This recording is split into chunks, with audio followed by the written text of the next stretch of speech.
Bon, l'enregistrement ne démarre pas, je ne sais pas pourquoi. C'est bon. Donc, bonjour à toutes et à tous. Aujourd'hui, on va continuer, bien évidemment, sur notre cours de data mining, disons du data mining moderne, et on va travailler sur l'apprentissage non supervisé. Apprentissage non supervisé. D'accord? Donc, dans le début de la séance, on va commencer par une méthode qui s'appelle analyse par composante principale. ACP, analyse par composante principale.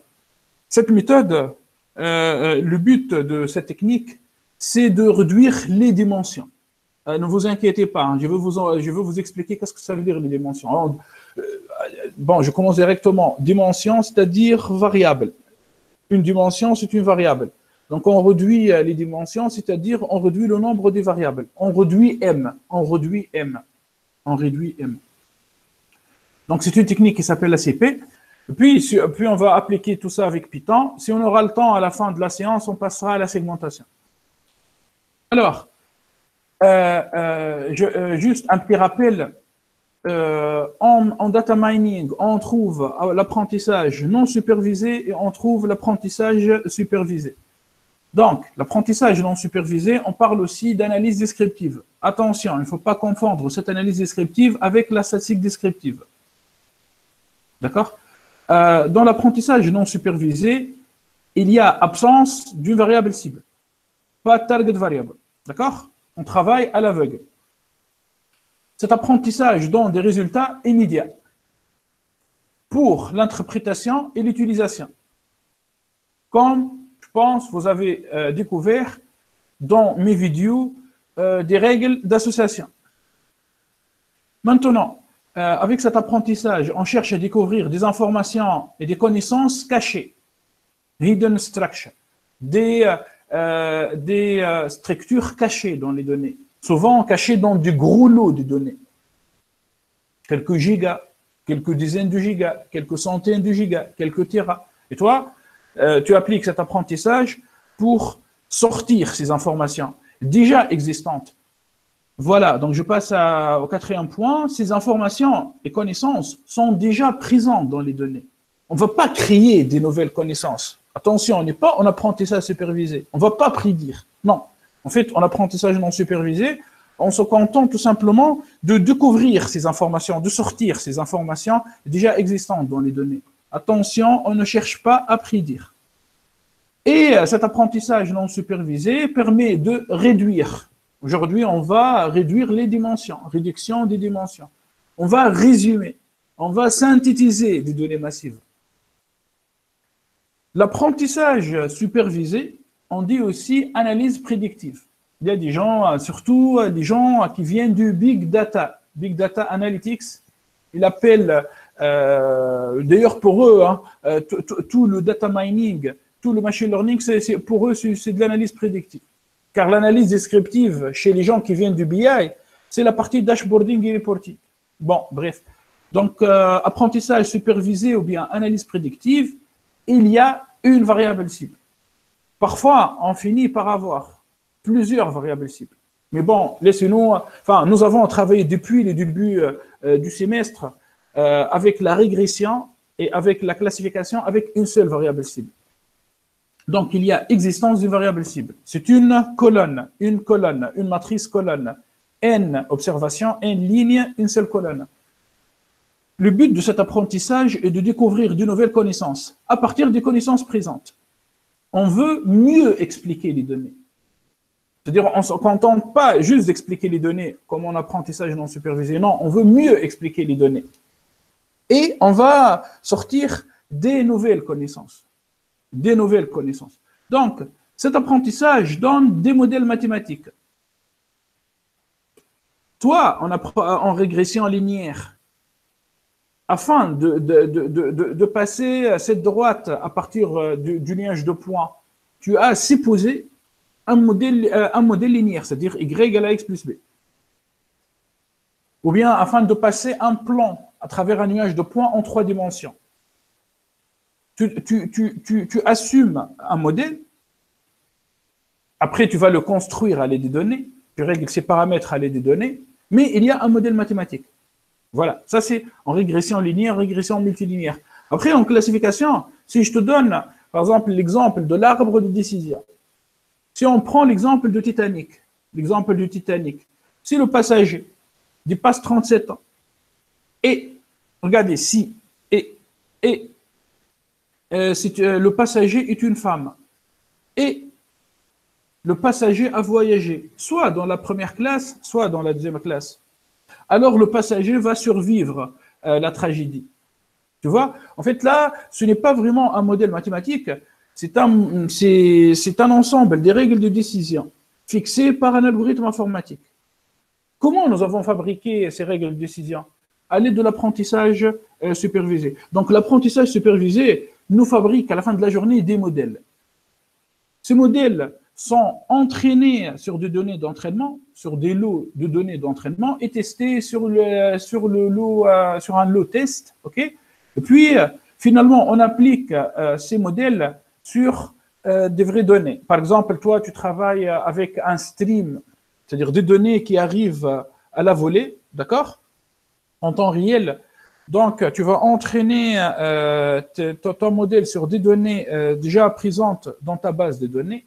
Enfin, tu vas entraîner, tu vas tester sur la base de données existante, puis tu vas implémenter le modèle dans un pipeline, et puis les données vont arriver d'Internet, ok, en stream, et ton modèle commence à réaliser des prédictions en temps réel. Voilà. Donc, dans ce slide, j'ai voulu vous montrer la différence entre apprentissage supervisé et non supervisé. Très bien. Alors, tout réside en fait dans la structure des données. Bon, je regarde, est-ce qu'il y a des questions? Non, c'est bon. Donc, tout réside dans les structures des données. Les données, souvent, sont sous une forme matricielle, structurée. J'ai dit bien souvent. Vous allez me dire, bon, en règle d'association, nous avons travaillé avec un fichier où il y a des transactions, pain, beurre, lait, et ces transactions n'étaient pas structurées. Oui, parfois, tu risques. MongoDB is eating the world, c'est-à-dire maintenant MongoDB, Neo4j, CassandraDB, MariaDB, enfin le NoSQL est en train de manger vraiment le marché informatique. Mais bon, bref, aujourd'hui, dans cette séance, on va travailler plutôt avec des données structurées. Donc, quand on dit données structurées, on dit structure matricielle. Alors, nous avons notre grand X, là, les données, c'est grand X et notre Y.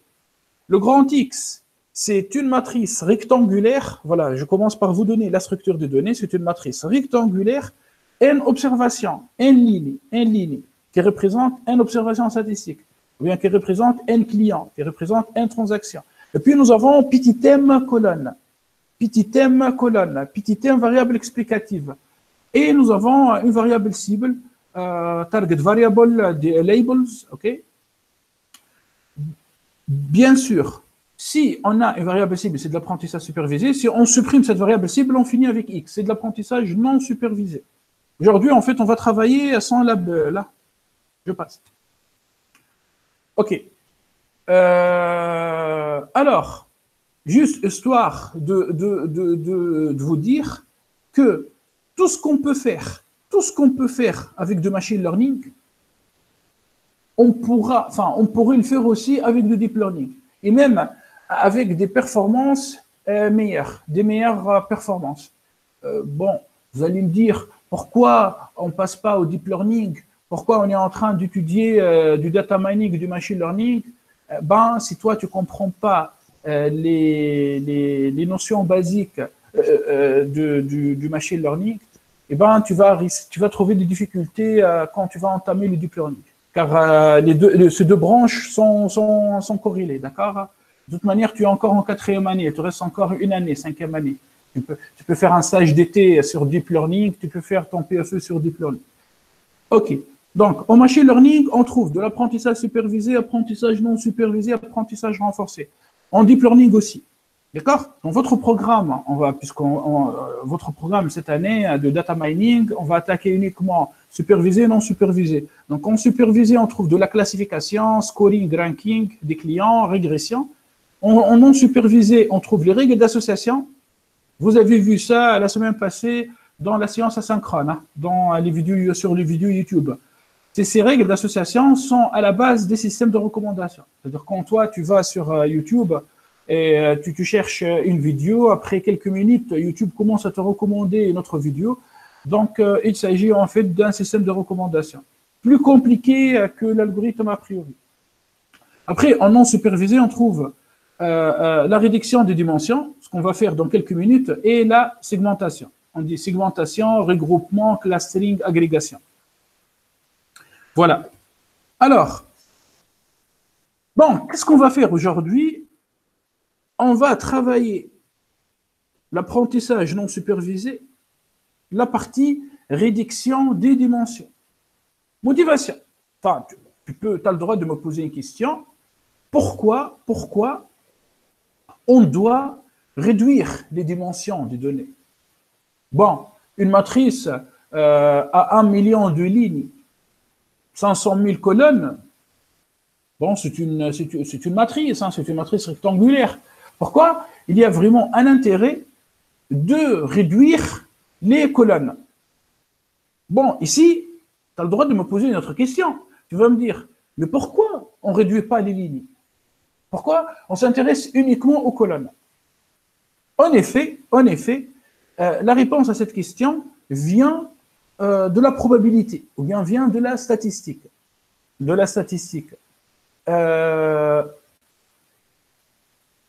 En effet, il faut augmenter n, il faut augmenter le nombre de lignes, car plus on augmente le nombre d'observations, statistiques, plus l'erreur statistique diminue. D'accord? Le problème maintenant est posé par rapport au nombre de variables, au nombre de colonnes. D'accord?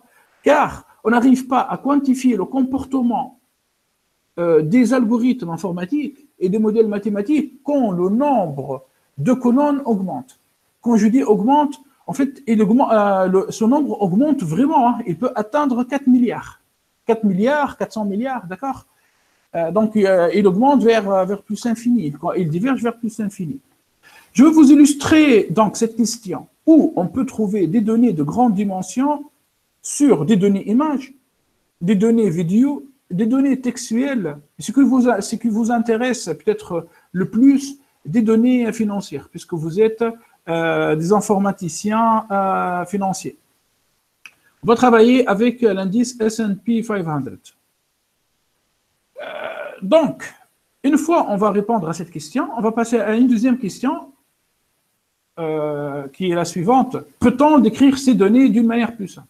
C'est-à-dire, moi, je te donne une matrice rectangulaire, 1 million de lignes, 500 000 colonnes, et je te pose une question. Cette matrice contient de l'information.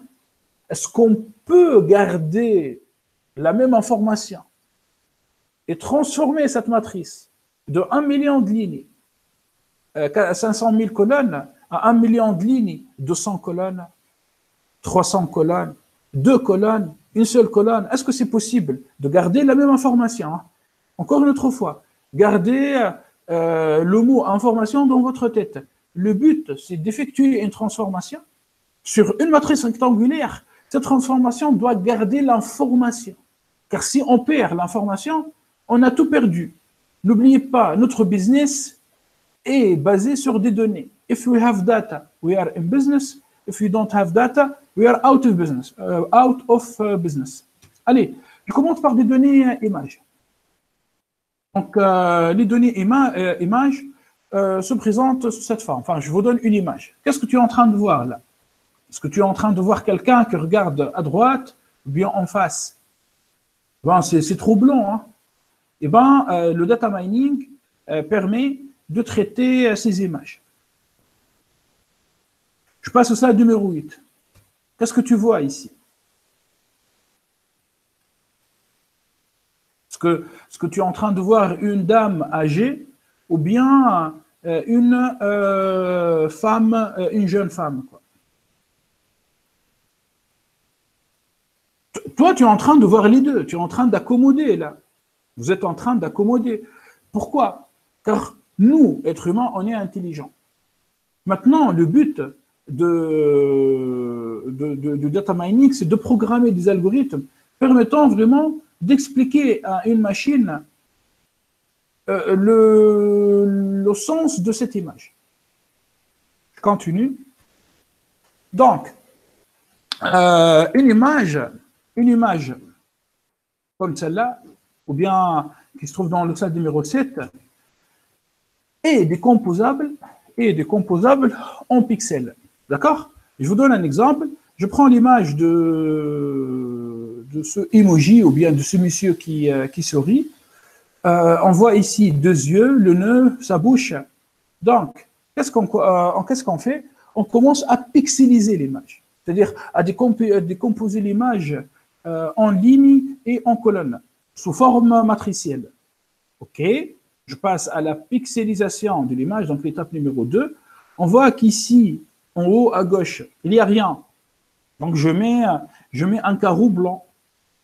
Là, presque au milieu, le milieu, on trouve le nez. Donc, au milieu ici, on trouve un petit trait. Quand on pixelise au niveau du milieu de cette matrice, on met une case noire pour dire que, tiens, là, il y a une forme géométrique. Et puis, nous avons sa bouche. Donc, sa bouche est pixelisée sous cette forme. 2 cases noires, puis 3 cases comme ça. D'accord? Maintenant, on passe à la numérisation. C'est-à-dire, si le pixel est blanc, je mets 0. Si le pixel est noir, on mettra plutôt 1. C'est clair? Est-ce que c'est clair comment on traite ces images? C'est-à-dire, quand je prends par exemple cette image, je commence par la pixeliser, et puis à partir de ces pixels, je passe à des chiffres. Donc je passe à une matrice. Je parle d'une seule image. Là, attention, je suis en train de travailler avec une seule observation statique. C'est une seule observation, c'est une seule image. Donc voilà comment on fait pour une seule image. Donc une seule image devient une matrice. Bon, c'est une matrice carrée. Je parle ici d'une observation.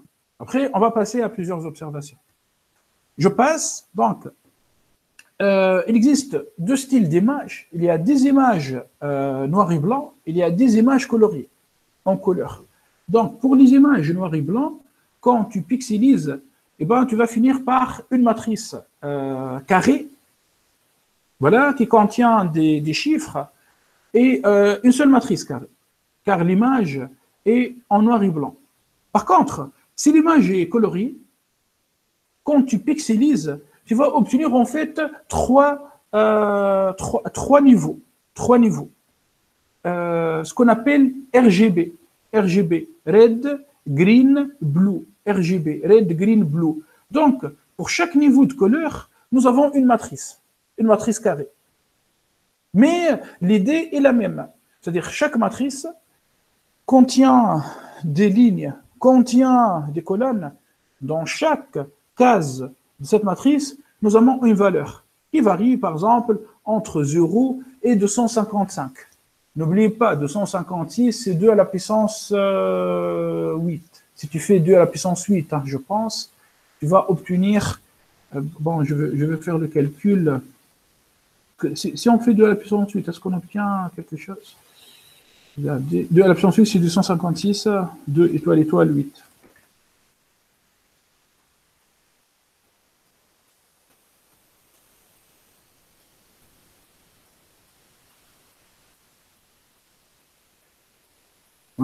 J'aurais dû calculer ça à la main. En fait, voilà, 2 à la puissance 8, c'est 256.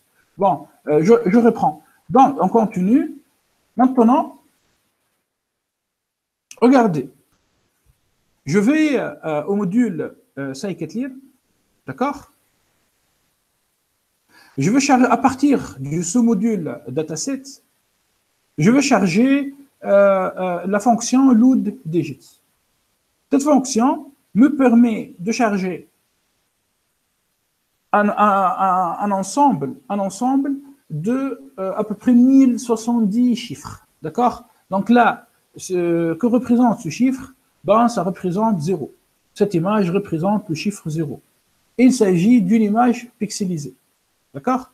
Bon, si toi tu veux obtenir cette image, il suffit que tu exécutes ce code PLT pour matplotlib.pyplot, imshow, imageshow, et tu prends x 0,2 points pour dire la première observation.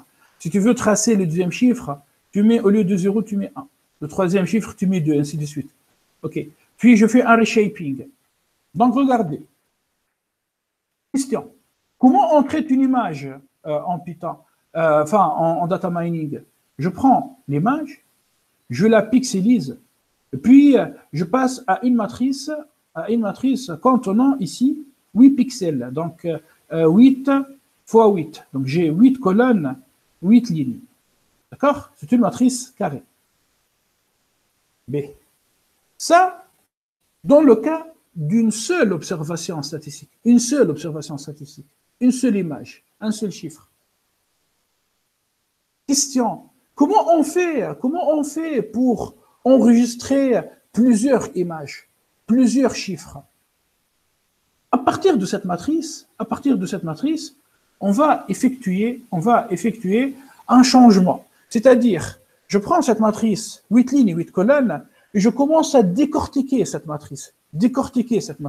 Donc, je transforme cette matrice 8-8 en une ligne contenant une seule ligne, c'est une matrice, une seule ligne, 64 colonnes. Voilà, donc j'enregistre cette matrice 8 lignes, 8 colonnes dans une ligne à 64 colonnes. Enfin, les choses commencent à se compliquer. Une image simple. By the way, cette image n'est pas très très claire. Je ne parle pas d'une image haute définition. Hein. C'est une image vraiment très basique. Bon, on comprend avec notre intelligence qu'il s'agit d'un 0. La première image dans cette base de données, c'est un 0. Et je pixelise avec 8 lignes et 8 colonnes. On obtient une ligne de 64 colonnes. 64 colonnes. Je pense que c'est la première fois avec vous, on est en train d'évoquer un M égale à 64. C'est la première fois. Eh bien, c'est une malédiction de grande dimension. On parle d'une malédiction. The curse towards high dimension. Je continue. Imaginez maintenant le cas d'une image à haute définition. Bien évidemment, imaginez le nombre de colonnes. Hein. C'est-à-dire, toi, tu prends l'image, tu la pixelises. Une image à haute définition, tu ne vas pas choisir 8 lignes et 8 colonnes. Hein. Tu vas peut-être choisir 4000 lignes, 4000 colonnes. Tu vas choisir 16 000 lignes, 16 000 colonnes, car c'est une image haute définition, très haute définition. Puis, tu finis par une matrice carrée, 4000, 4000. Tu décortiques la matrice, tu finis par une ligne à 200 000 colonnes, à 1000 colonnes, à 800 colonnes. Tu prends cette ligne, tu vas la mettre dans une matrice. Et puis tu prends une deuxième image, Voilà comme ça, on fabrique notre matrice carrée. Ça, c'est pour des images statiques. Imaginez maintenant la situation avec une vidéo. C'est quoi la relation entre une vidéo et une image? Une vidéo est une séquence de plusieurs images. Maintenant, imaginez une vidéo constituée par une séquence d'images haute définition.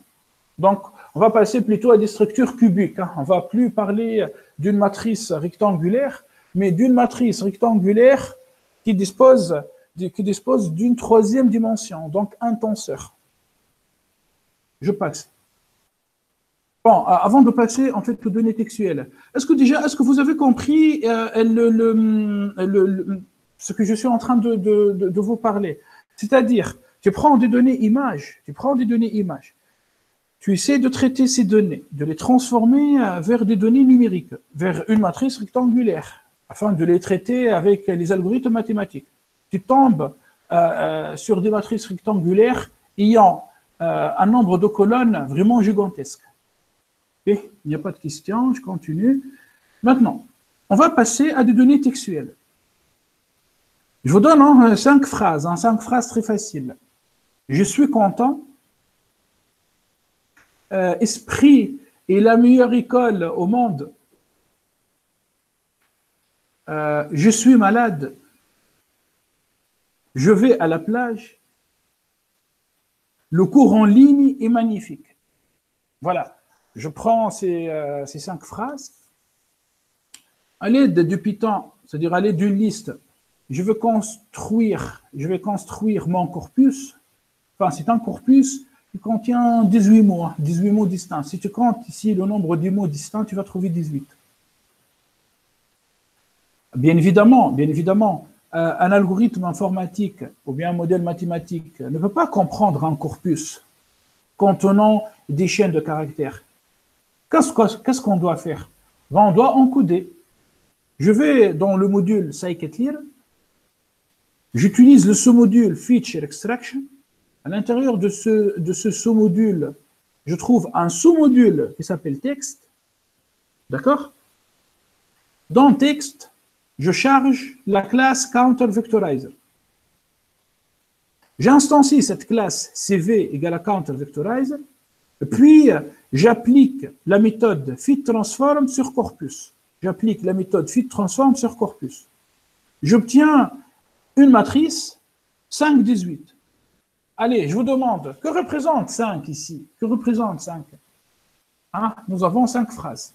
5, c'est le nombre de lignes, d'accord? Et 18, c'est le nombre des mots distincts. Le nombre des mots distincts. Hein? C'est un one-hot encoding. C'est un encodage avec one-hot encoder, mais effectué sur des mots. Bien évidemment, la matrice, elle est creuse. Elle contient plein de zéros. À cet égard, Python va essayer de réserver ou bien d'effectuer une bonne gestion de mémoire. Donc, au lieu de créer directement une matrice vraiment creuse contenant des 1 et des 0, une vraie matrice rectangulaire, 5 lignes, 18 colonnes, il va fabriquer plutôt comme une matrice d'adjacence, ou bien, une liste d'adjacence. Une liste chaînée plutôt, une liste chaînée. Pourquoi je parle d'une liste d'adjacence? Car vous êtes en train d'étudier la théorie des graphes. Enfin, une liste chaînée. Une liste chaînée en mémoire vive, ou bien sur le disque dur, pèse moins qu'une matrice.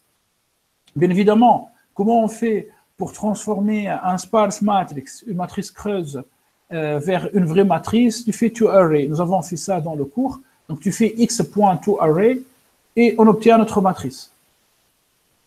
C'est-à-dire, cette phrase « je suis content », elle est encodée sur cette ligne. Pas de variable cible, hein? Pas de variable cible. Voilà donc notre matrice. 5 lignes, 18 colonnes. Regardez, 0, 1. Et puis, que des 0, 1. Que des 0, 1.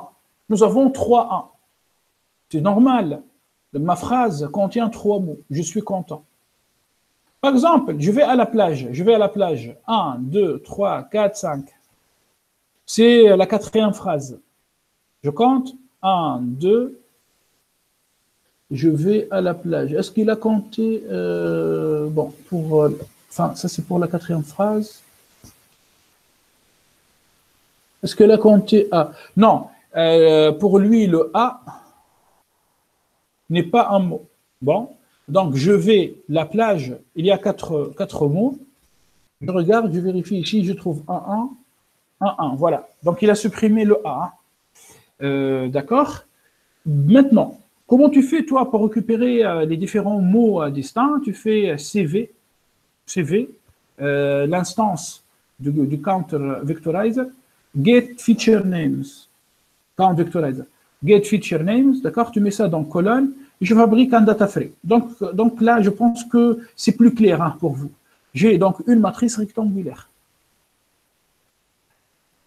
Maintenant, bien sûr, cette matrice est prête après pour effectuer, pour appliquer un algorithme de réduction des dimensions, un algorithme de segmentation.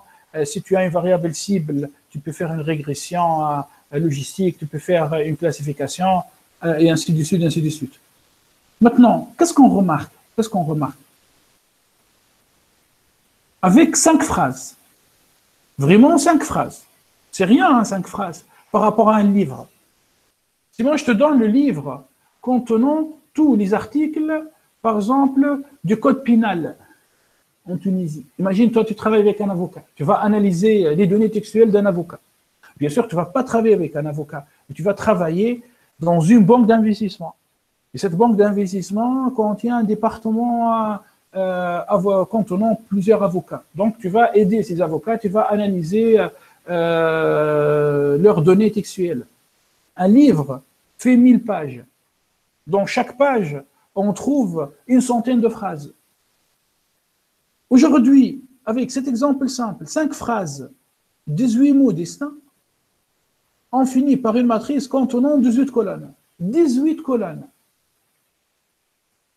Donc, avec un corpus simple, on trouve 18 colonnes.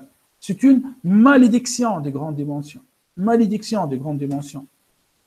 Imaginez maintenant un fichier juste de 60 kilo-octets. Le fichier de la semaine passée, hein, Restaurant Reviews, nous avons fait le TP de la classification la semaine passée. Avec Restaurant Reviews, 60 kilo-octets.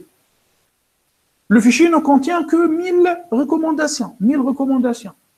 On finit par plus de 1500 colonnes. Imaginez maintenant la situation, le nombre de colonnes avec un fichier à 40 gigas. 100 gigas, 12 gigas. Eh bien, c'est une malédiction des grandes dimensions. Je continue. Allez, nous avons travaillé sur des données images. J'ai fait un exemple sur des données vidéo. Je vous ai donné maintenant le code et un exemple sur des données textuelles. La semaine passée, nous avons travaillé sur des données textuelles. Nous avons consacré toute une journée, c'est en synchrone, asynchrone. Maintenant, on va passer à des données financières. C'est quoi le problème avec les données financières?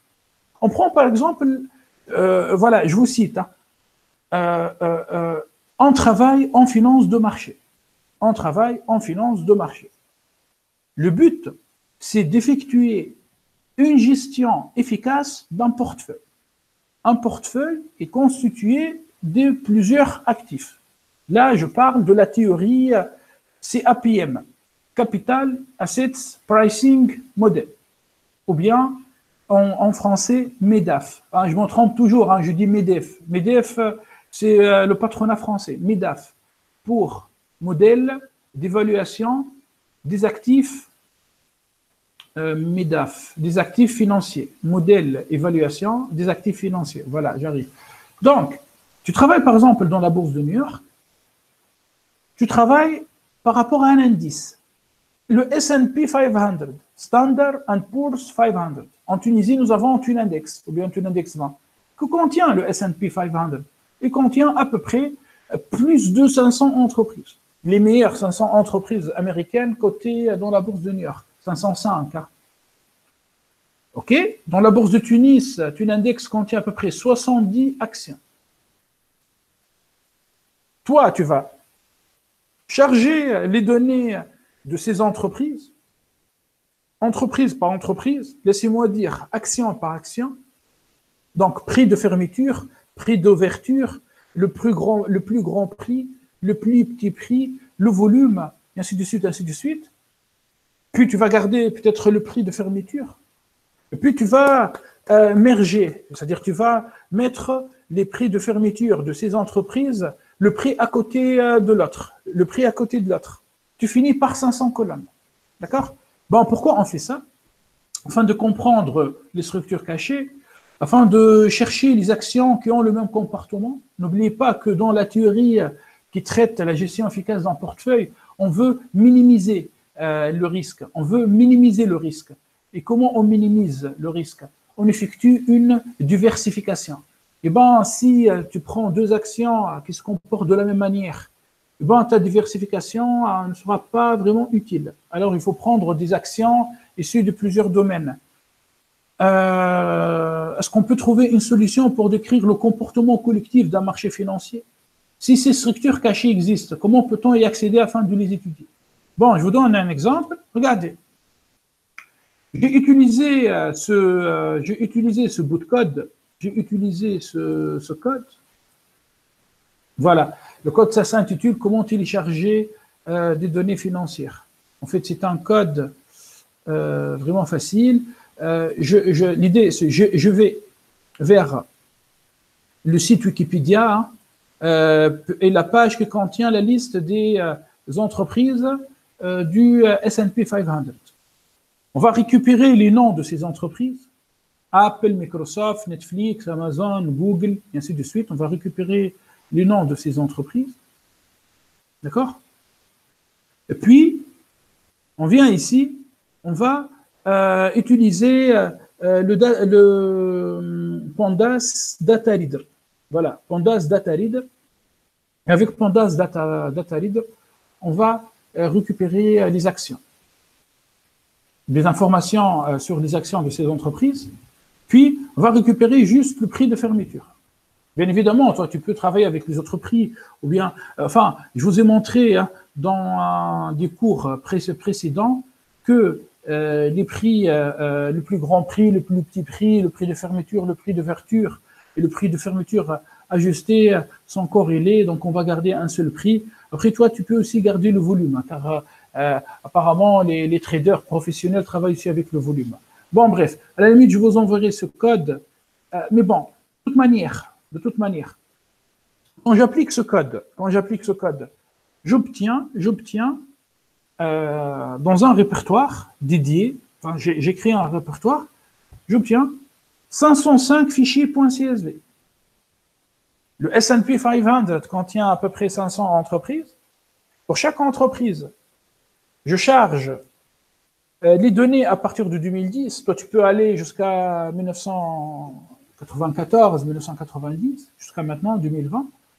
Tu peux travailler sur... Bon, moi, j'ai choisi de travailler sur 10 ans. Déjà, c'est compliqué avec 10 ans. Tu finis par 505 fichiers CSV.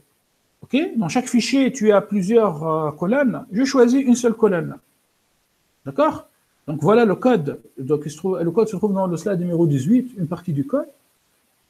Après, si toi, tu veux avoir plus d'informations sur les techniques de téléchargement des données financières à partir du marché américain ou bien à partir du marché tunisien, je te conseille d'aller regarder sur ma chaîne YouTube la vidéo qui s'intitule Machine Learning appliqué en finance, comment télécharger des données financières avec Python. Je passe au slide numéro 19. Boum. On finit par un fichier contenant 500 colonnes. 500 colonnes. Regardez le fichier. C'est le fichier matinal, hein, 22 mégas. Regardez ce fichier. 500 colonnes. Des données manquantes. Enfin, pardon. Des données manquantes. 500 colonnes.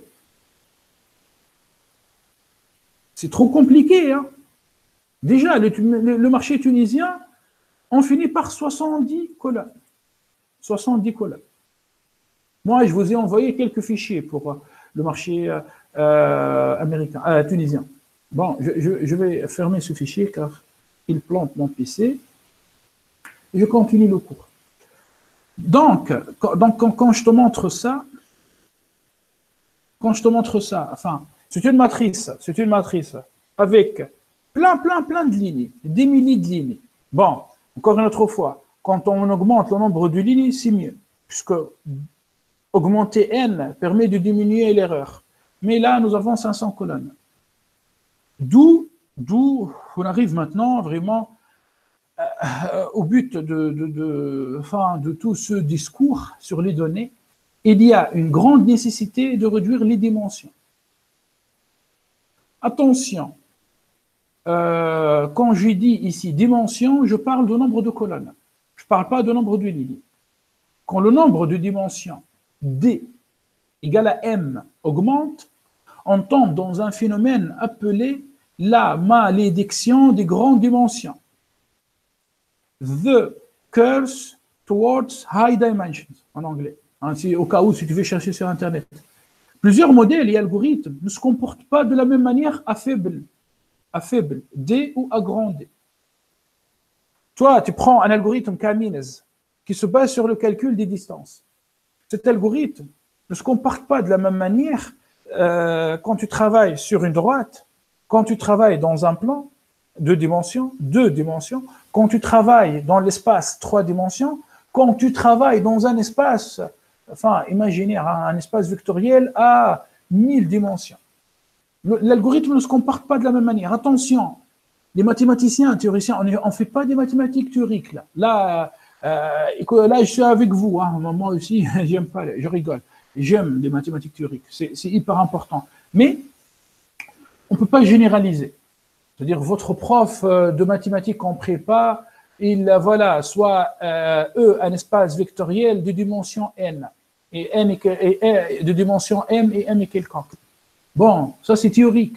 Maintenant, pratiquement, avec ces algorithmes, avec ces modèles mathématiques, quand le nombre de dimensions, quand les dimensions augmentent, eh ben, ça déstabilise ces algorithmes. Les algorithmes basés sur la similarité, calculés à l'aide des distances, comme Kamines et Kahneman, se déstabilisent quand D augmente. Le temps de calcul diverge. Et toi, tu vas travailler dans une banque d'investissement, tu vas travailler dans une banque, tu vas travailler dans une entreprise d'assurance. Tu as besoin d'optimiser ton code. Oui, car on ne va pas te donner des ressources infinies. Hein. Ne pense pas que le fait de bosser dans une banque d'investissement, ça va te donner le droit d'écrire du n'importe quoi dans tes codes. Non, on va vraiment optimiser le code. Et bien, avec 500 colonnes, le temps de calcul diverge. Plusieurs problèmes liés à l'interprétation des données massives vont surgir. On ne sait pas représenter graphiquement que des données 1D. Quand je te donne une variable aléatoire, une seule variable aléatoire, en statistique, on dit série statistique univariée. Tu peux tracer un histogramme. Voilà, tu peux représenter la variable. Tu peux comprendre ta variable. Maintenant, quand je te donne deux variables aléatoires, tu peux tracer un nuage de points. Quand je te donne trois variables aléatoires, tu peux tracer une projection. Tu traces un nuage de points en trois dimensions. On peut faire ça avec Python. Et puis, tu commences à tourner ton cube pour comprendre la structure des données. Maintenant, question. Est-ce que tu peux représenter 4 variables? Est-ce que tu peux représenter 5 variables? Est-ce que tu peux représenter graphiquement 500 variables? C'est impossible. C'est impossible. Donc, on est obligé de réduire les dimensions. La vraie question, c'est est-ce qu'on peut transformer les matrices précédentes, 500 colonnes, 18 colonnes, 1500 colonnes, vers une matrice ayant le même nombre de lignes, mais un nombre de colonnes réduit, en gardant la même information. Bien évidemment, on ne va pas garder la même information, mais au moins en gardant la majorité de l'information, 95% de l'information, 90% de l'information, 80% de l'information. N'oubliez pas qu'il y a des variables, il y a des colonnes jugées comme bruit. Il y a des colonnes qui ne contiennent pas beaucoup d'informations. Elles sont là car elles sont là. Peut-être l'ingénieur Big Data s'est trompé. Peut-être toi, pendant la partie collection des données ou bien data requirements, tu as pensé que cette variable va contenir de l'information. Après, il s'est avéré que cette variable ne contient pas d'information. Donc, il faut supprimer cette variable. Donc, nécessité d'une réduction des dimensions. La réduction des dimensions, on dit réduction des dimensions, on dit aussi réduction de la dimensionnalité. Dimensionality reduction, en anglais. Reduction of dimensions. Okay? Le but de cette branche est de réduire le nombre des variables explicatives dans la base de données. Il existe en fait, de manière générale, deux grandes méthodes. C'est une discipline assez large. Hein. Vraiment, c'est une grande discipline. Nous, on va juste étudier l'algorithme ACP, mais c'est une discipline vraiment très, très profonde. Il existe des techniques basées sur la factorisation matricielle. Tu vois ta matrice rectangulaire, tu appliques des transformations mathématiques, c'est-à-dire tu essaies de factoriser cette matrice et de sortir vraiment l'information utile de cette matrice. On appelle ça factorisation matricielle ou bien matrix factorization. Il existe d'autres techniques qui se basent sur la théorie des graphes. Donc, utilisation de l'information des proches voisins sur des structures discrètes sous forme de graphes. Neighbor graphs. Bon, avec la factorisation matricielle, on trouve l'ACP. En ACP, on trouve déjà 3 techniques d'ACP. Moi, déjà, je connais 4 techniques. J'ai mis ici 3 techniques. Nous, on va juste travailler avec une ACP traditionnelle. L'ACP la plus simple, l'ACP la plus basique. Matrice de covariance. C'est-à-dire, on va calculer la variance-covariance de la matrice rectangulaire. Et puis, il y a ce qu'on appelle un auto-encodeur linéaire. Il y a les auto-encodeurs, on les trouve surtout en deep learning. Ce sont des algorithmes de deep learning permettant de réduire les dimensions. Il y a ces techniques, non-negative matrix factorization, generalized low-rank models, word-to-vect, GLOVE, generalized low-rank models.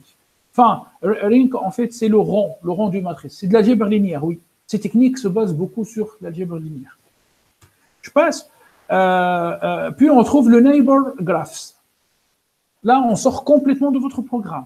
Mais il faut que je vous dise la vérité. Hein. On est en avril 2020. Et bon, en avril 2020, les 2 algorithmes qui marchent les mieux, je vous dis ça dès maintenant. Hein. L'ACP, c'est une belle méthode, c'est une méthode pédagogique, elle marche très bien, sauf que elle commence à atteindre ses limites. L'ACP ne marche pas toujours correctement.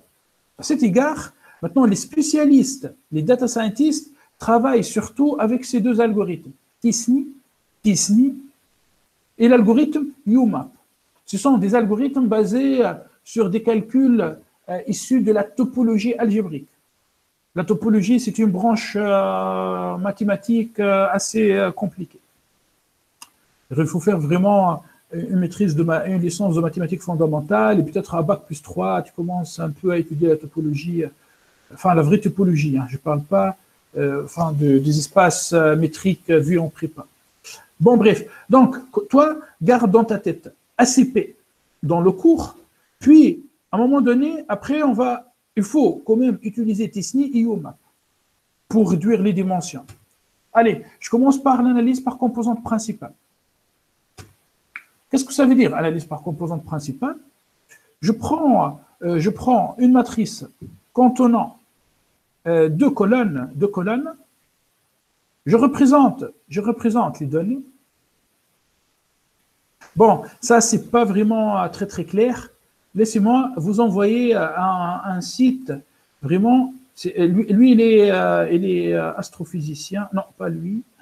Attendez, je vous montre ça sur un site. Voilà. Je vous montre ça ici, c'est mieux. Regardez. Allez, on va générer, avec ce code, on va générer, bon, je vous envoie quand même le lien.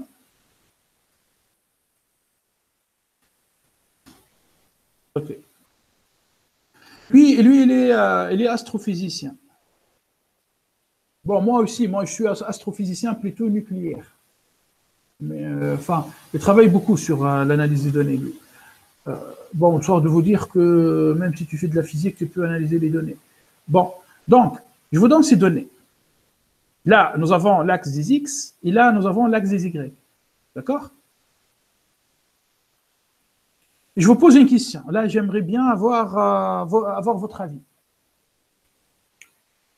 Est-ce qu'on peut réduire ce nuage de points? Est-ce qu'il est possible de réduire ce nuage de points?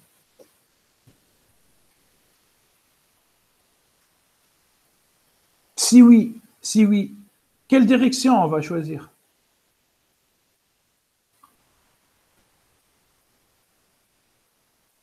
C'est bon, vous m'entendez là?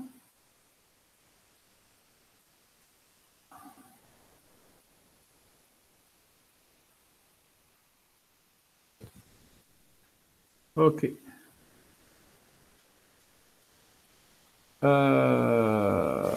En fait, regardez, on peut résumer ce nuage de points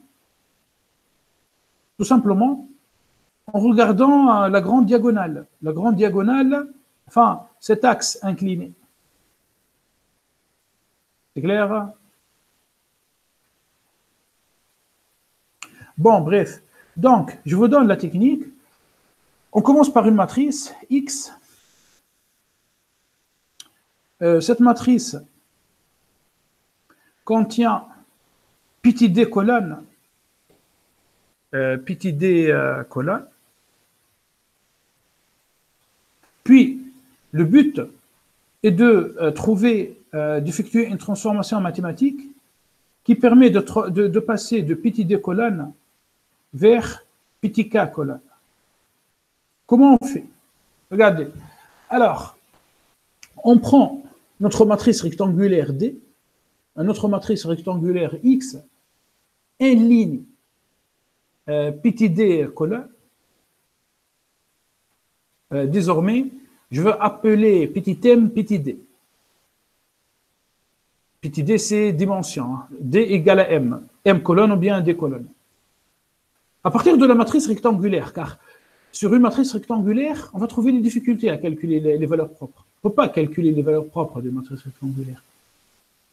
Voilà, à ma connaissance hein, mathématique. Donc, on va fabriquer une matrice de covariance. D'accord? Cette matrice de covariance, c'est une matrice carrée. Puis, on va décomposer cette matrice de covariance. Comment? En cherchant ses valeurs propres. Valeurs propres. En anglais, on dit eigenvalues. Et vecteurs propres. Bien évidemment, on va utiliser des fonctions à Python. Hein. Après, si toi, tu veux vraiment savoir comment calculer une valeur propre, tu peux aller sur ma chaîne YouTube, tu peux chercher un peu derrière. Enfin, j'ai réalisé 140 vidéos sur ma chaîne. Tu peux trouver des vidéos où je calcule les valeurs propres à la main. La méthode de Gauss. Gauss-Jordan.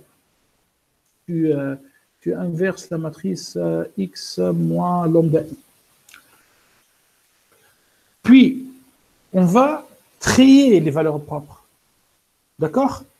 Par ordre décroissant. Et on va sélectionner les plus grandes valeurs propres.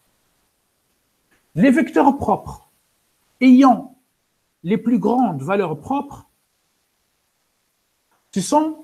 vont constituer après notre nouvelle matrice rectangulaire. Voilà. Voilà comment ça fonctionne une ACP. C'est très simple. Hein. Je répète. Je prends la matrice rectangulaire. Une ligne, des colonnes. Je ne peux rien faire avec cette matrice rectangulaire. Je fabrique la matrice de variance-covariance. np.cov. Hein. Tu fais np.cov avec NumPy. Cov, C-O-V. Tu finis par une matrice carrée. C'est une matrice symétrique réelle, d'après le théorème spectral. C'est une matrice diagonalisable. Bon. On cherche les valeurs propres de cette matrice. On cherche les vecteurs propres. On prend les valeurs propres. On va les trier avec un ordre décroissant. Puis, on commence à collecter l'information. Donc, regardez. Donc, ça, c'est une matrice de variance-covariance avec 3 colonnes. Donc, sur la diagonale, ici, déjà, qu'est-ce qu'on trouve sur la matrice de variance-covariance sur la diagonale? On trouve là, la variance. Et qu'est-ce qu'on trouve sur les éléments extra-diagonaux? La covariance. La covariance. Covariance de XY. C'est espérance de XY moins l'espérance de X. Pardon. Oui, c'est ça. C'est espérance de XY moins l'espérance de X fois l'espérance de Y. Alors que la variance, c'est l'espérance de X au carré. Le carré se trouve à l'intérieur de l'espérance, moins l'espérance de X, le tout au carré. Je prends cette matrice, boum, je calcule ses valeurs propres. Ben, on va trouver 3. Je prends les valeurs propres, valeur par valeur, et je divise par la somme. Je finis par un pourcentage. C'est facile, hein, c'est facile. Et bien, ce pourcentage, par exemple 30%. Imagine, tu trouves une valeur propre, tu divises par la somme de toutes les valeurs propres, tu trouves 30%. 30%. Et bien, 30% représente la quantité d'informations qui se trouve dans ce vecteur propre. Toi, tu vas aller chercher un autre vecteur propre, 20%. Donc, tu vas me dire, c'est bon, j'ai collecté 50% d'informations. Et puis, tu vas récupérer un autre. Et tu jusqu'à peut-être 90%, 80%. Je passe. Donc, voilà le code. Dans le slide 29, vous allez trouver le code qui permet de tracer cette distribution. Okay, donc, regardez ici. Le premier vecteur propre contient à peu près 39% d'informations. Le deuxième vecteur propre, c'est là, c'est 39, 19%, puis 10%, d'accord? Et on finit par une courbe ici cumulative. Cette courbe, bien sûr, converge vers 1. Quand j'additionne toutes les valeurs propres et je divise par la somme de toutes les valeurs propres, je finis par 1. C'est clair? C'est clair. Et n'oubliez pas, quand on calcule, quand on applique notre technique d'analyse par composante principale, d'accord? À la fin, qu'est-ce qu'il faut faire? Il faut absolument projeter les variables dans un plan appelé cercle de corrélation. Que représente ce cercle de corrélation? L'axe des X, c'est la composante numéro 1, c'est-à-dire la composante qui contient la plus grande quantité d'informations. Autrement dit, la première composante, c'est le vecteur propre, d'accord, qui a la plus grande valeur propre. Ici, 41,2%. C'est-à-dire, le vecteur propre qui a la plus grande valeur propre sur cet exemple contient en lui seul 41,2% de l'information qui est éparpillée dans toute la matrice rectangulaire initiale. Je passe. Le deuxième vecteur propre, on dit aussi la deuxième composante principale, contient à elle 18,4%. C'est-à-dire, quand tu prends sa valeur propre, lambda 2, cette fois-ci lambda 2, et tu divises par la somme de toutes les valeurs propres, tu vas trouver 18,4%. On finit par, bien évidemment, un cercle. Hein, un cercle, c'est comme un cercle trigonométrique. Moins 1, 1, moins 1, 1, et puis, bam, tu vas projeter tes variables. Et je continue, donc, l'ACP permet de réduire les dimensions d'une part, ok? Ça, on l'a bien compris. Donc, au lieu de travailler avec les colonnes, les anciennes colonnes, on va plutôt travailler avec des nouveaux vecteurs propres construits à la base de l'ACP. D'autre part, l'ACP permet de déterminer les variables les plus importantes. C'est-à-dire, plus la variable s'approche, par exemple, de la composante numéro 1, plus elle contient de l'information. Donc, ça permet de faire ce qu'on appelle de feature extraction, feature selection. Nous avons fait du feature selection avec un algorithme très très connu, avec l'algorithme Random Forest. Rappelez-vous, hein, quand on a appliqué l'algorithme Random Forest, nous avons à la fin trouvé un attribut dans le modèle Random Forest qui contient les feature importance. Rappelez-vous. Donc, voilà, ça c'est une deuxième méthode. Donc, l'ACP permet de faire deux choses. Elle permet de réduire les dimensions. Elle permet aussi de déterminer les variables les plus importantes. Voilà, donc voilà pour la partie théorique. Très bien. Maintenant, allez-y. On va passer à la partie pratique. C'est-à-dire, on va commencer à coder toutes ces notions théoriques. Juste, attention, hein, attention. Les étudiants, là je parle même on est en train de voir des trucs bizarres sur Internet, sur YouTube et tout. Les gens, quand ils appliquent l'ACP, ils oublient souvent de standardiser les données. Et il faut absolument supprimer la valeur moyenne, c'est-à-dire soustraire la valeur moyenne, il faut aussi absolument diviser par l'écart type. Sinon, votre ACP ne donnera pas des bons résultats, ne donnera jamais des bons résultats. Attention, toi, tu prends ta matrice rectangulaire, boum, tu fais standard scaler, tu supprimes la valeur moyenne, tu divises par l'écart type. En tout cas, il faut standardiser les données. Et puis, tu calcules ta matrice de variance-covariance. Sinon, l'ACP ne va pas donner des bons résultats. Tu vas finir par une valeur propre à 90%, les autres valeurs propres avec faible pourcentage.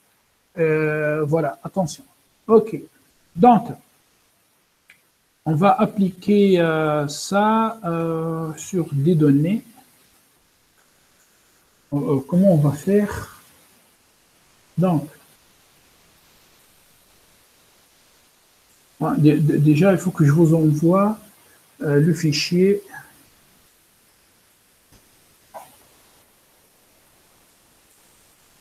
Bon.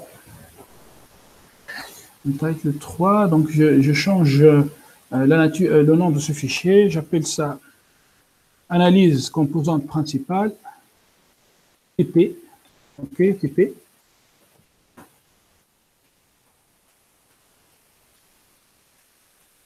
Pour que je vous envoie ça quand même sur des données plus intéressantes. Écoutez, regardez, on va faire ça. Donc, je vais vous envoyer un fichier, ok, contenant plusieurs. Ça s'appelle, oui, jus d'orange. Hein. C'est un fichier light, hein, esprit 19 ans. Bon, ouais. Module data mining. Fichier qualité jus d'orange. Bon. Allez, on commence à travailler. Donc, c'est bon, le fichier il est dans vos boîtes email. Donc, je vais charger, bien évidemment, en fait, je vais commencer par la commande magique. Matplotlib, inline. Puis, je vais charger NumPy, DAB. Ah, ne vous inquiétez pas, hein, je vais vous envoyer le code. Matplotlib.pyplot asplt. D'accord. Ah, voilà. C'est bon, est-ce que tout le monde a reçu le fichier? Sincèrement, moi je pense, hein, il nous faut 3 heures déjà pour travailler, pour comprendre réellement l'ACP. Bon, là, on travaille à l'arrache, là. Par contre, si vous allez partir et regarder ce lien, ce monsieur, il présente l'analyse par composante principale, il présente les codes et le résultat majeur. Bien sûr, c'est sur des données simulées. Hein. Lui, par contre, il simule des données. Vous allez vraiment comprendre tout sur ces techniques, sur l'ACP. Okay? Voilà. Enfin, je vous conseille vivement, après, en temps différé, en asynchrone, de regarder cette page. Et de regarder aussi ce livre. Hein. Bon, le livre, peut-être pas pour aujourd'hui, peut-être pendant l'été. Si toi, tu veux devenir un data scientist, je te conseille d'apprendre ce livre par cœur. Après, pour l'ACP, regardez cette page. Allez, on continue, nous, en fait, à travailler sur nos données. Donc, c'est bon, là, c'est bon. Allez, je charge mes données, df, pd, read CSV.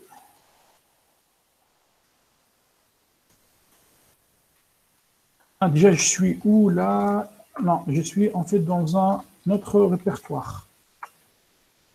Changer de répertoire. Voilà, allez. TF, data frame, PD, read, CSV, orange, juice. Orange juice quality.csv. Boum, je charge le fichier. Vous avez les codes. Je fais des F. Voilà. Donc, j'ai une matrice rectangulaire, à peu près 1600 lignes, 12 colonnes. Bon, on regarde correctement. La variable quality ici, c'est une, attention, hein, c'est une variable cible. Ce fichier est utilisé à la base pour réaliser une classification. Donc, qu'est-ce qu'on doit faire? On doit supprimer cette variable cible. Attention, on est en apprentissage non supervisé. Apprentissage non supervisé. Alors, on doit supprimer la variable cible. Si elle est présente, hein, c'est-à-dire si on trouve une variable cible. Mais là, c'est clair. Ça, c'est un jus d'orange de qualité 5. Ça, c'est un jus d'orange de qualité 5. Puis on trouve numéro 3, là, c'est-à-dire 4 de qualité 6, et ainsi de suite. C'est clair, c'est une variable cible. Donc, je vais supprimer cette variable. Voilà, donc j'ai x. Voilà. Mon x contient là 11 colonnes. Alors, ça commence à faire des dégâts. 11 colonnes. De toute manière, question, est-ce qu'on peut représenter ces 11 colonnes dans un espace en 11 dimensions, représenter graphiquement? Impossible. Impossible. OK. Maintenant, allez, je vous propose d'appliquer une analyse par composante principale sur X. Question, c'est quoi la première étape dans une analyse par composante principale?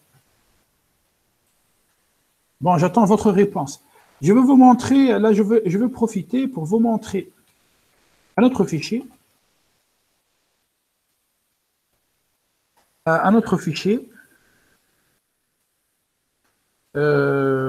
Mais vraiment destiné à un apprentissage non supervisé. Un autre fichier, c'est client centre commercial. Voilà. Regardez, DF1. Hein? Ça, c'est un fichier où, bon, j'ai une clé primaire Customer ID. De manière, une clé primaire ne contient pas d'informations. Là, j'ai une colonne sexe, mâle, femelle. Bon, c'est simple. Puis j'ai 3 colonnes vraiment encodées. On ne connaît pas la nature de ces 3 colonnes. Alors, on ne peut pas déterminer la variable cible. Là, c'est bel et bien un apprentissage non supervisé. On va engager cette discussion. Dans quel cas tu fais de l'apprentissage non supervisé? 2 cas. Soit ton fichier est un fichier vraiment brut. Tu ne connais pas la nature de tes variables. Quand on ne connaît pas, nous avons des colonnes et on ne connaît pas la nature de nos variables.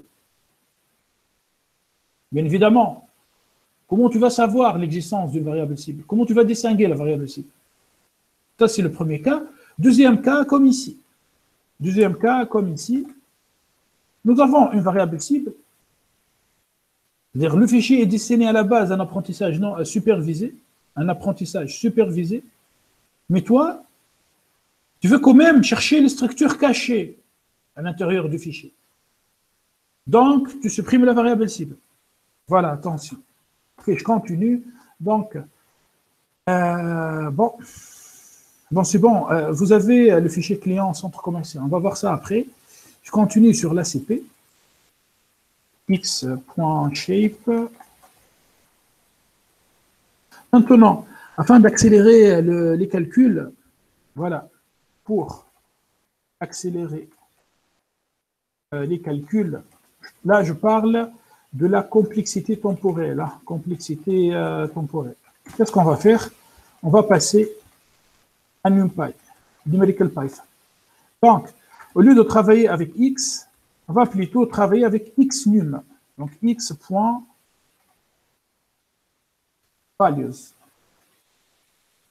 Ça, c'est X, c'est un data frame. Okay. C'est un objet pandas, panel data. Par contre, Xnum, eh ben, c'est un tableau NumPy. Xnum est un tableau à la C. zone contiguë de mémoire, même type, structure non, structure statique, zone contiguë de mémoire et structure immuable. Je peux pas, c'est-à-dire changer le nombre de lignes, le nombre de colonnes de X. C'est un tableau, c'est table en C, ou bien en C++. OK? Attention, ce n'est pas une liste dynamique. Shape de X, bien, comme d'hab, 1599 et 11 comme X. Hein. Par contre, quand je fais print type xnum, j'obtiens c'est un ND array, n-dimensional array, c'est-à-dire un tableau à n dimensions, NumPy. Donc, ce qui permet d'accélérer les calculs. Avec NumPy, vraiment, on s'approche des performances de C++. Très bien. Allez. C'est quoi la première étape? Mais personne n'a répondu là. Dites-moi, c'est quoi la première étape? Bon, il faut standardiser les données. On doit standardiser les données, c'est-à-dire on va soustraire la valeur moyenne et on va diviser par l'écart type. Donc, import, ou bien laissez-moi écrire from escalier en et processing. Puis, on va charger underscaler. D'accord? Il existe RubixScaler avec la médiane. Il existe MinMaxScaler qui transforme les données entre 0 et 1. Enfin, j'instancie.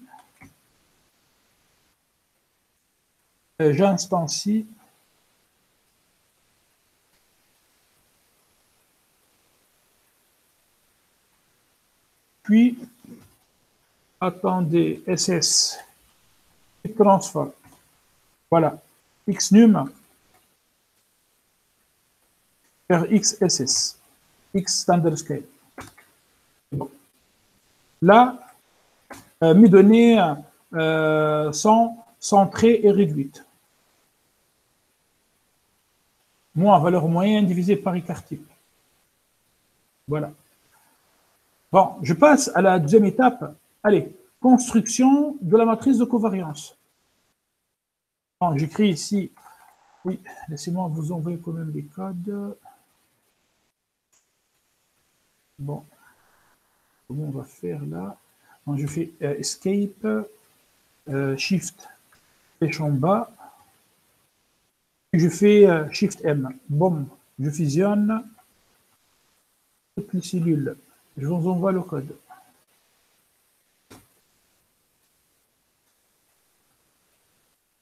Ok. Bon, par rapport à la présence, je vais faire un print screen.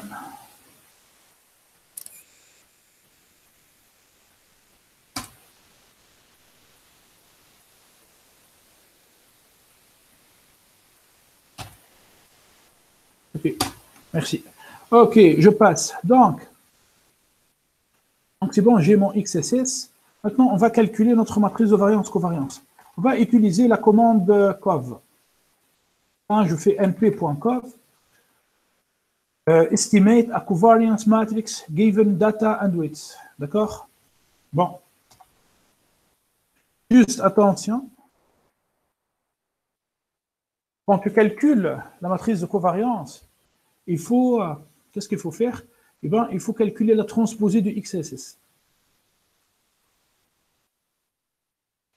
D'accord? Sinon, ça ne va pas marcher. Donc, matrice covariance, covariance.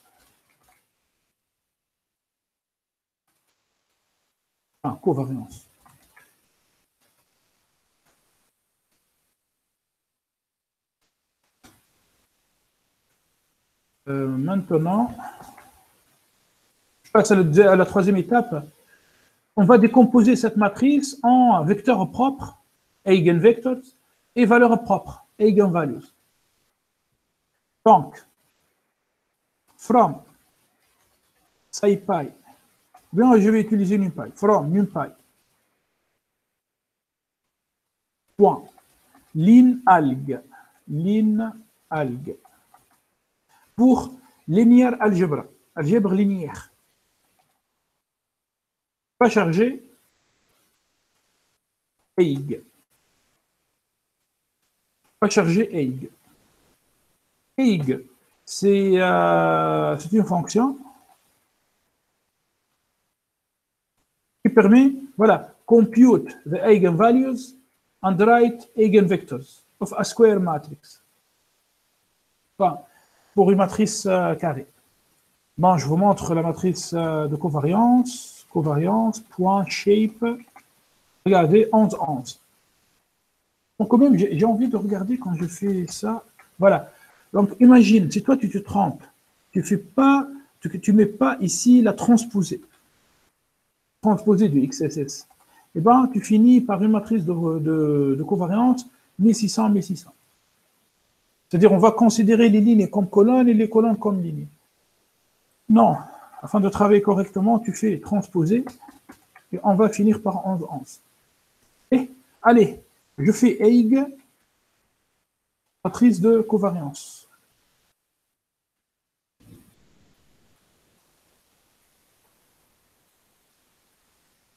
Donc, je mets ça ici. Bon, c'est bon. Là, j'obtiens la structure, j'obtiens un tuple. Hein, un tuple. Donc, regardez, on va écrire valeur propre, virgule, vecteur propre. Égal. Fonction EIG retourne une structure tuple. Attention, on n'est pas en C. En C, une fonction ne renvoie qu'une seule valeur. Après, si tu veux remplir un tableau, il faut passer par des pointeurs. Bon, et en Python, une fonction peut retourner plusieurs choses. Donc, cette fonction, EIG, retourne un tuple. Retourne un tuple. Donc, quand je fais EIG égale, j'envoie ça. Donc, je veux obtenir, comme ça,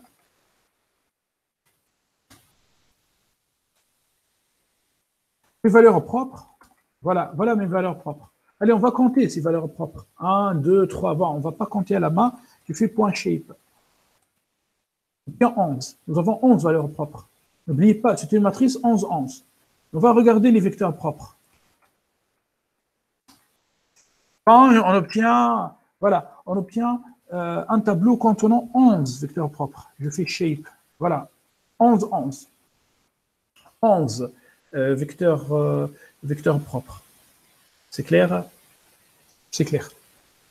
Allez, maintenant, qu'est-ce qu'on va faire? On va trier ces valeurs propres. Donc, ces valeurs propres, nous avons 2,8, 1,9, 1,6, 1,7, ainsi de suite.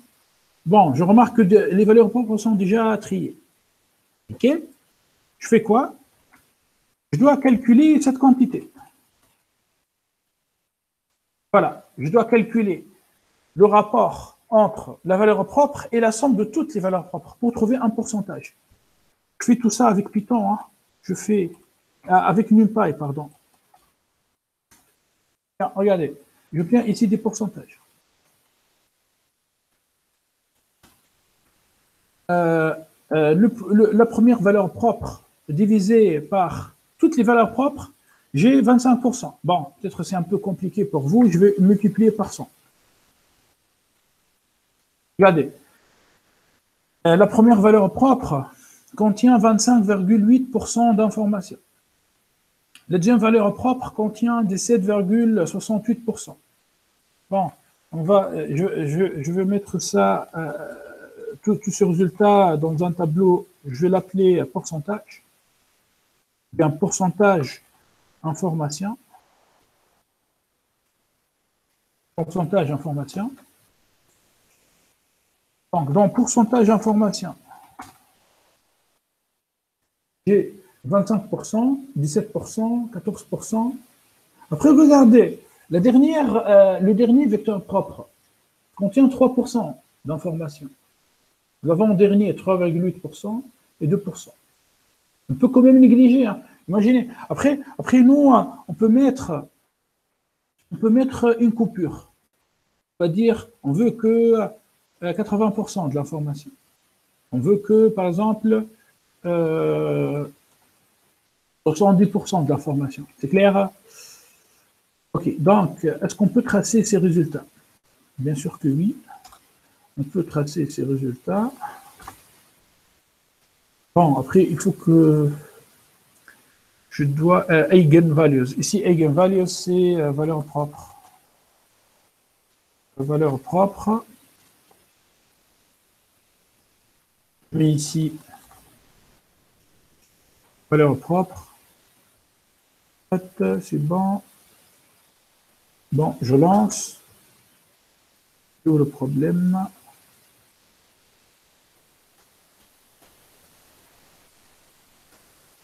Label, c'est quoi le problème ici?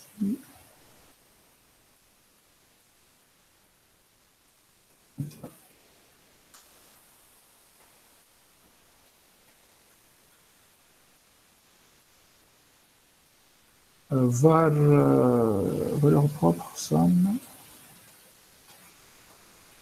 Bon, déjà, est-ce que ce truc-là, range 14. Enfin, on va mettre range 11. Hein, nous avons 11 composantes.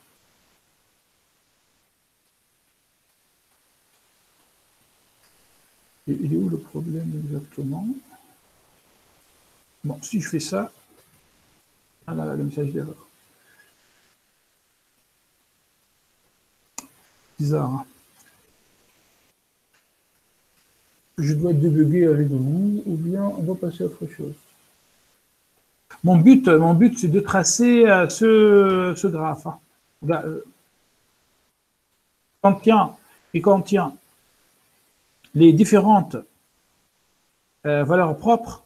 Et puis nous avons la quantité, ce qu'on appelle la variance, le rapport de la variance expliquée. Explained variance ratio. Et plus on augmente de composantes, plus cette quantité converge vers 1.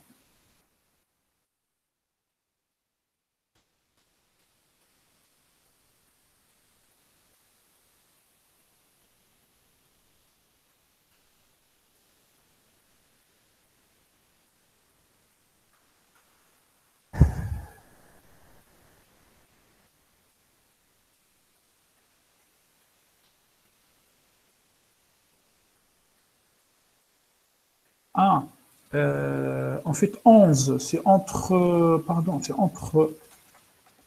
ça va marcher maintenant. 11, c'est entre 1 et 12, car Python fait 12 moins 1, 11. Voilà, donc j'obtiens ça. Je vous envoie le code. Je vous envoie le code. Regardez. Alors, regardez. Donc, tu viens ici, avec ce code, enfin, c'est ce bout de code, c'est un code facile, hein, c'est pas très compliqué. Bon, je vous explique, je calcule la somme de toutes les valeurs propres, puis je calcule les différents rapports, ratio, d'accord?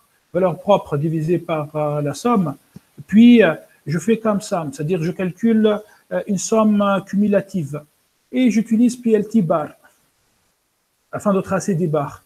Et puis nous avons le step, et on obtient ça. Regardez, là tu peux mettre, par exemple, allez, regardez, imaginons si on veut s'arrêter à 80% d'informations, on veut juste 80% d'informations. Regardez, donc à partir de ce X, à partir de cette matrice, 1600 lignes, 1500, peu importe, 11 colonnes, on veut extraire 80% d'informations utiles. Donc, regarde, tu vas tracer un trait comme ça, ok? Et tu projettes, donc avec 1, 2, 3, 4, 5, avec 5 composantes, on peut expliquer 80% d'informations. Les autres composants, tu peux les considérer comme du bruit. Si toi, tu veux 90% d'informations, donc tu dois couper ici. C'est clair? Donc tu vas supprimer 3 composantes, 3 vecteurs propres. Est-ce que c'est clair? Puis, à la fin, toi, tu vas travailler avec ces vecteurs propres. Après, on va faire une deuxième transformation. On va transformer ces vecteurs propres vers des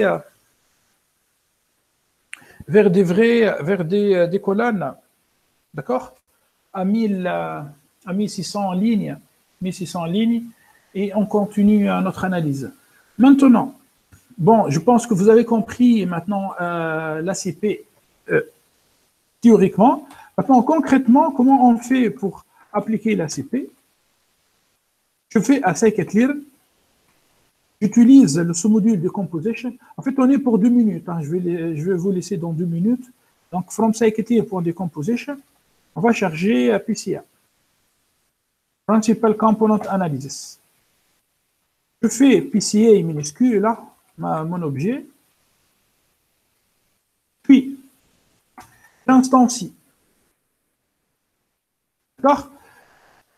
Il y a 2 possibilités. Hein. Avec PCA de scikit-learn, il y a 2 possibilités. Soit tu spécifies le nombre de composantes. Tu dis, moi, je veux 2 composantes. Et bien, lui, il va te calculer, il va te donner uniquement 2 vecteurs. Tu peux dire, je veux 3 composantes. Il va te donner 3 vecteurs. Ça, c'est une méthode. La deuxième méthode consiste à fixer un pourcentage. Tu vas dire, non, je veux 80% d'informations. Bon, on va essayer avec ça. Donc, voilà. Donc, là, j'arrive à instancier, j'arrive quand même à instancier PCA avec 80% d'informations. Je fais fit, PCA, fit, transform, XSS. On n'a pas besoin de transposer là. Fit. Bon, on va obtenir XACP.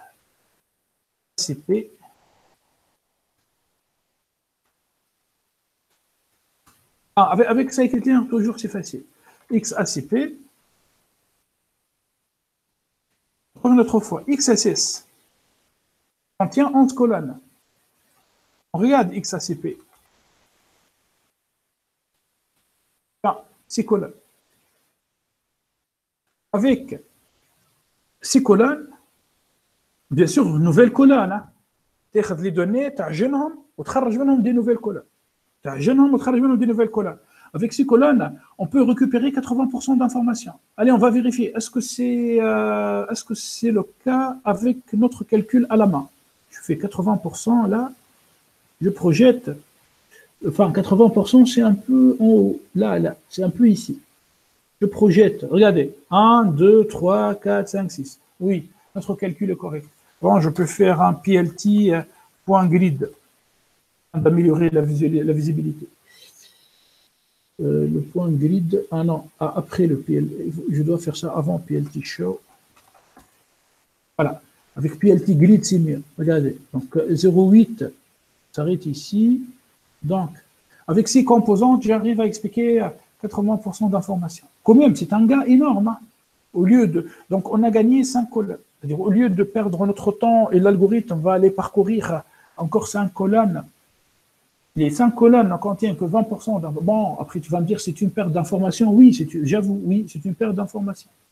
Mais regardez quand on applique l'ACP sur des visages, vous allez comprendre mieux avec des visages.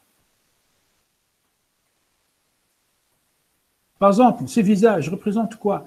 Représentent en fait des dirigeants politiques. On voit George Bush, on voit l'ancien président de Venezuela, Tony Blair, d'accord, Ariel Sharon. Et lui, il est, j'ai oublié son nom, c'est un général qui a participé à la guerre du Golfe, quoi. Colin Powell, lui, je ne le connais pas, sincèrement, je ne le connais pas. Chavez, lui, il est Chavez. Donc, regardez leur visage. Quand on applique une analyse par composante principale, eh ben, on ne perd pas trop d'informations. Hein. Voilà. Donc, à ce niveau-là, on vient de finir avec l'ACP, disons, qualitative. Bon, quand même, je n'ai pas fait beaucoup de maths.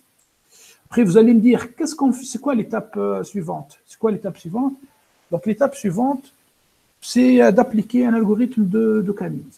Enfin, c'est-à-dire d'appliquer l'apprentissage non supervisé. Enfin, dans votre programme, c'est l'algorithme Camille. Vous allez trouver ça dans le deuxième cours. Hein. Après, je vais vous envoyer, en fait, là c'est la fin de la séance, je vais vous laisser vous reposer un peu. Pour la séance synchrone de l'après-midi, je vais vous envoyer en fait quelques vidéos à regarder et vous avez le cours. Et après, si vous avez des questions, n'hésitez pas. Bon, techniquement, là, on a fini. Est-ce qu'il y a des questions? Arrêtez l'enregistrement.